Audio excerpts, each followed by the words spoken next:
This is the Keep Right op-ed column from Ralph K. Ginorio, as printed in the Coeur d'Alene Press, April the 8th, 2022.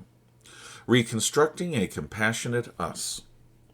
I hope that Idaho will soon follow Florida and Alabama in passing laws that protect children from the traumatizing doctrines of gender-fluidity advocates. Those state schools are now prohibited from indoctrinating innocents into the contemporary collective delusion that subjective assertions override objective reality. Our free-thinking adult society has called into question the one constant that has heretofore unified all human cultures everywhere, that men and women exist as complementary and distinct types of people. Compassion involves each of us having the humility to appreciate that we are not God. Other valid ways of being and living exist. Each one of us should be humane enough to those who are different from us.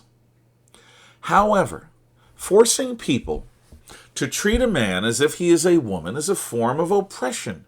It is wrong to force people to conform to the lies of the powerful or suffer punishment.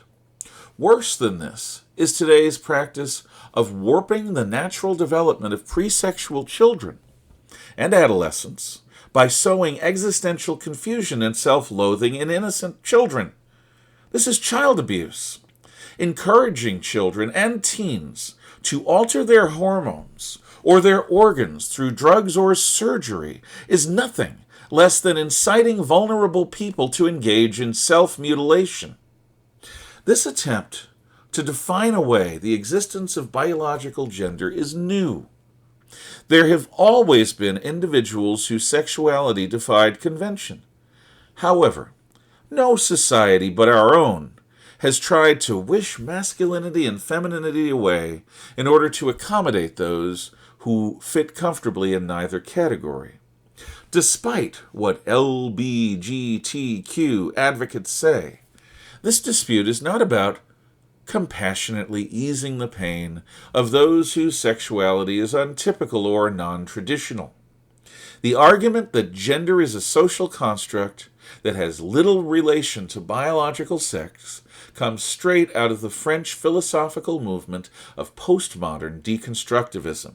Jacques Derrida established this school of thought as a reaction against the bloodshed of both world wars and the Cold War.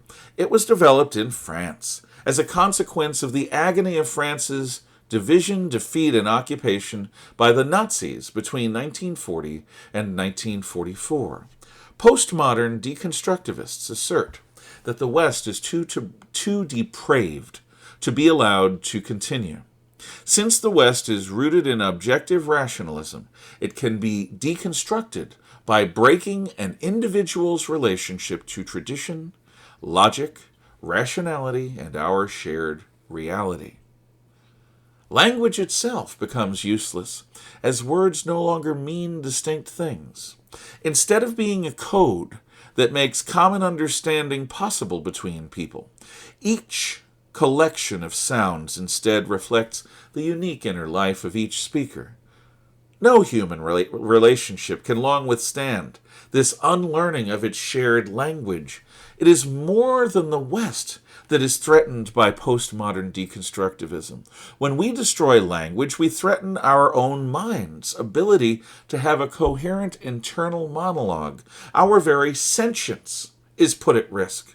For this reason, it is imperative that people of goodwill, from all points of view, reject the equating of tolerance and compassion with postmodern deconstructivism. We can and should be a society that tolerates heterodox ways of being and living, but we must do so without giving up rationality, logic, language, civilization, and our very humanity.